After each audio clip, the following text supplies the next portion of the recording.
Welcome to another episode of The Brand Called You, a podcast and podcast show that brings you leadership lessons, knowledge, experience, and wisdom from thousands of successful individuals from around the world. I am your host, Ashutosh Garg, and today I'm privileged to welcome a very accomplished professional from Delaware, USA, Maya K. Van Rossum. Maya, welcome to the show. Thank you so much for having me. I'm excited to be here. Thank you. Maya is the founder of the National Green Amendment Movement and the Delaware Riverkeeper. She's been recognized, awarded, and felicitated several times. So Maya, before we talk about the National Green Amendment Movement, tell me about your own journey in brief. Oh, I had the privilege of growing up with parents who cared about nature and the earth. They weren't active vocal advocates. They just, I think, they lived what they believed. And so they believed that we should respect the earth. And also, every time they saw an injustice happening in front of them, large or small, they would take action to try to address it. And so I think that I just witnessed my parents growing up, again, respecting the earth, but also believing in equity for all and ensuring justice whenever they had the opportunity. And I guess that all came together in me. And so I've had the honor for the last 30 years of being an environmental activist and attorney and really being able to dedicate my life to environmental protection. Amazing. Thank you. So let's talk about the National Green Amendment Movement. For my viewers and listeners, Maya, help us understand what is a green amendment and why is it important? So a green amendment is language that gets added to the Bill of Rights section of a constitution and recognizes and protects in an enforceable way the inalienable human right of all people to pure water, clean air, a safe climate, and healthy environments. And because of the chosen language and this constitutional Bill of Rights placement, the right to a clean, safe, and healthy environment is given highest legal recognition and protection that you can get here in the United States of America. And that's really essential because across the United States, the way environmental protection laws are written and implemented is they're really written in a way that's designed to legalize environmental pollution, desecration, and harm. They're not really written in a way designed to avoid pollution and degradation. They sort of hop to the end of the process, assume that environmental desecration is a foregone conclusion, and just decide, okay, what permits and reviews are we going to issue to manage this environmental devastation and to literally legalize it, not prevent it. But when we have a constitutional right to a clean, safe, and healthy environment, we literally flip that. And so all government action in the first instance is focused on preventing pollution, degradation, and harm first, and ensuring true environmental justice for all people, because we all now have the same constitutional entitlement to a clean and healthy environment. Amazing. Thank you. And are there any key differences between the Green Amendment and other environmental protection laws? There really are, because a law is the result of a political process. Right. And they're very easily passed and they're very easily removed. And depending on the politics of the day, as I said, they really focus on what permits are we going to issue to legalize pollution. Right. And they're very focused in on one issue or another. How much mercury can we release into the air, into the water? How much development are we going to allow in our floodplains or to happen in this harmful way? And so they're really focused on specific areas of the environment and how to manage the harm that's going to be inflicted. With a constitutional entitlement, we're really focused on that broad recognition and protection of the inalienable human right to a clean, safe, and healthy environment. And so And the Constitution is above all law. It guides all laws here in the United States of America. So all laws must be written and advanced in service to that constitutional Absolutely. entitlement. And so when our government behaves in a way that we, the people, believe infringes on our right to a clean, safe, and healthy environment, because we have a constitutional entitlement to a clean, safe, and healthy environment, we can actually bring legal action against what the government has done. We can challenge it and fend it off. If you have just a law, then defining what clean water and clean air is, defining how much pollution can be released that will advance the climate crisis, that's all in the hands of the government. But when the people have a constitutional entitlement, then actually the final say, the final word lies with the people. Very well said. Under the law. Very well said. And you're so right. Once it's in the Constitution, it's almost cast in stone. I mean, it is. And as it's a right. A law is passed through a political process, but to get a constitutional entitlement, it's harder to get language added to the Constitution. I know. But once it's there, you're very unlikely to lose it. And so that's another powerful benefit. Very well said. And does the Green Amendment also address the very, very current issue of climate change? It does. So first off, in the United States, there are only 3 states that have this constitutional right to a clean, safe, and healthy environment, where we have activity in many more states across the nation trying to get this protection. And ultimately, I hope to get it at the federal level. But right now, it's in these limited 3 states. But what we have already seen through litigation in these states, whether it was litigation to challenge fossil fuels or litigation to challenge government action that is actually advancing dirty fossil fuels and knowingly exacerbating the climate crisis, what we have seen is that green amendments in these 3 states have been successfully used to defeat government laws and government actions that exacerbate the climate crisis. And in these first 3 states with green amendments, none of them actually mention the right to a safe climate. They talk about clean water, clean air, healthy environments.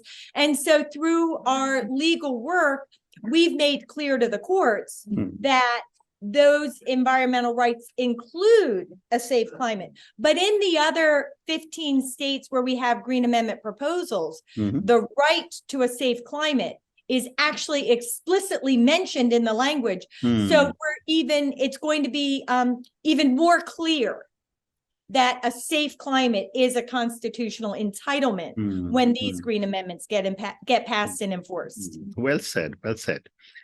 Another question is that, whenever matters such as all the points that you've spoken about for the Green Amendment come up, there are understandably people who are critics. So my question is, as an activist, how do you address critics who argue that such amendments might hurt economic development or lead to excessive regulation? So you are right. The opposition always brings that up. They pretend that all economic development, all jobs, the sky is going to fall and horrible things are going to happen when we have constitutional rights of this kind. But there are 3 very clear answers. First off, I don't think anybody, if they were asked personally, should your child, should your mother, should your sibling or your best friend be sacrificed in order to advance cancer-causing agents in the air or in the water because it'll create a job for somebody else? Nobody would be willing to sacrifice their family member in order to create a job or few for others, right? So, we all want and need our families to be safe. And it's not fair to ask me to sacrifice my family so that you can have a job for your family. That's number 1. Number 2, that's not even the choice. When we advance clean and healthy environments throughout the history of our nation, of our world, what we see is good, healthy environments advance good, healthy economic development and good, healthy jobs. When we protect our air, when we protect our water, when we protect our climate and the critical ecosystems that we all depend upon and enjoy, we create jobs. We ensure the health of people and workers so that they can go to work. Our industries and our manufacturers and energy creators and all business operations of all kinds are actually benefited because they too need healthy workers, clean water, clean air, and healthy environments actually to be sustained. We can see, and the other thing is we save money. Right. It costs a lot of money when we contaminate the air so much that we devastate people's lives, including workers. We have to invest in cleaning that up, in the healthcare costs. When we advance the climate crisis or develop in areas that create more flooding and flood damages, well, we have to invest in helping to rescue people who are being flooded, to help them rebuild their homes in safer places and spaces, right? So it costs a lot of money to respond to environmental harm. And on the flip side, we create healthy economic development and healthy jobs when we protect the environment. So actually advancing green amendments that proactively protect our environment and protect our people, we are actually most effectively supporting and growing healthy economic development and healthy job creation. And I think that there was a third point I was thinking about, but I think that those are really the most important. No, that's a great response. Thank you. And my next question is that how does the Green Amendment intersect with the global environmental initiatives like the Paris Agreement? So it really helps advance it. Any international agreements to advance environmental protection are benefited by states here in the United States of America, and again, hopefully ultimately at the federal level, having a constitutional green amendment, because what it means is that U.S. government entities are proactively advancing environmental protection, which will help the United States meet their obligations under these international agreements and really set a precedent for other nations to follow. Right. Well said. My next question is that are there any unintended consequences or potential pitfalls you foresee with the implementation of a green amendment?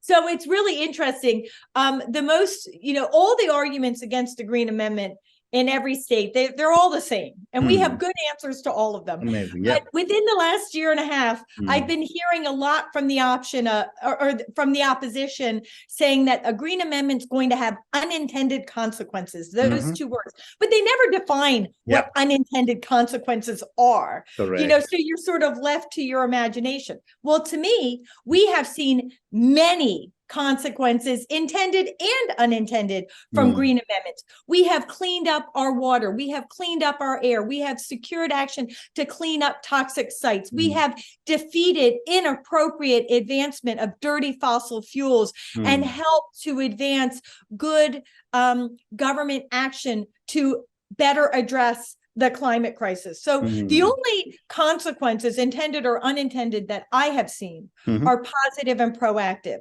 I think when people say, the opposition says there are going to be unintended consequences, they are meaning to suggest, sort of our conversation from earlier, that somehow we're going to harm all economic development, or any number of industries are going to be inappropriately harmed. And I would suggest to you that all business entities will be positively impacted by having a constitutional green amendment. It depends a little bit how you define it. So if we think about the energy sector, well, no, a green amendment's not going to help dirty fossil fuels. Right. But a green amendment is going to help advance good quality energy creation that creates jobs, makes money, saves money, and helps address the consequences of the climate crisis, both advancing the good and preventing the bad. So again, the only consequences that I see, on a community scale are beneficial and positive. And language like unintended consequences, or, we're going to crash economic development, these are just fear-mongering tactics from the opposition. Well said. One more question relating to the Green Amendment. How do you envision a green amendment reshaping the future of environment policy in your country and So maybe in it's the world? really, it's really going to reorient government. So it's focused on prevention of pollution and degradation and harm from the earliest stages of decision making, when it's actually easier to make adjustments to bad projects or to say no before anybody's invested lots of money in a development project or an industrial operation in a location, or using means and mechanisms that really are inappropriate. If we say no from the get-go, then people are saving money and saving the energy going into advancing that bad project, and instead can redirect their energies towards good projects. So we're really going to just reorient all government actions. So it's focused on prevention of pollution, degradation, and harm, number one. And number two, we are going to, and we are giving people a meaningful seat at the table. Right now, when government takes action that harms our environment here in the United States of America, they are actually empowered to do that. They're empowered to decide that clean air and clean water is water and air so contaminated with toxins that it gives kids cancer, and it causes heart attacks and Alzheimer's and all sorts of horrifying impacts on people and on our environment. And there's not really much that people can do about it unless somewhere in the law, the government has given people permission to take legal action against them, which generally it does not. It's actually prohibited. But when we give the right, the constitutional right to the people, then all government officials understand that in the final analysis, the people have a seat at the table and the people have a say.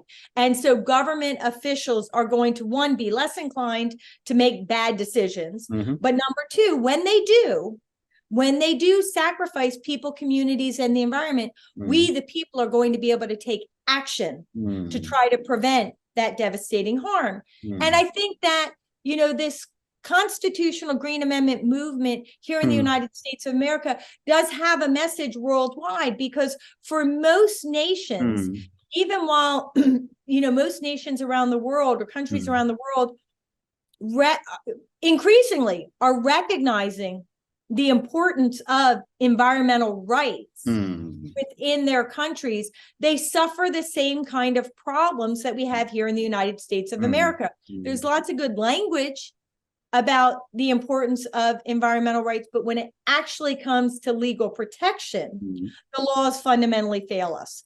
So as we advance this Green Amendment movement here in the United States of America, for those countries where they also are suffering those fatal flaws in terms of environmental protection, I think that we're helping deliver a message or a pathway of how other countries can also think about within their legal systems, they might make adjustments that will also be more beneficial in terms of environmental protection, environmental justice, protecting future generations in a meaningful, enforceable way, and addressing the climate crisis. Well said, well said.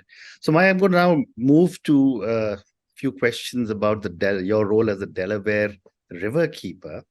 I was fascinated when I heard these two words, Delaware Riverkeeper. I'd never heard such a term before.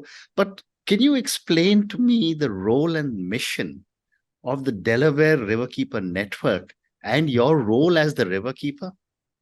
Sure. So as the Delaware Riverkeeper Network is an organization. It's an organization, and I have staff and volunteers and attorneys, right, that all come to work together to focus on protection of the Delaware River, which is a river that is 330 miles long, and its watershed encompasses 4 states: New York, New Jersey, Pennsylvania, and the state of Delaware. Right.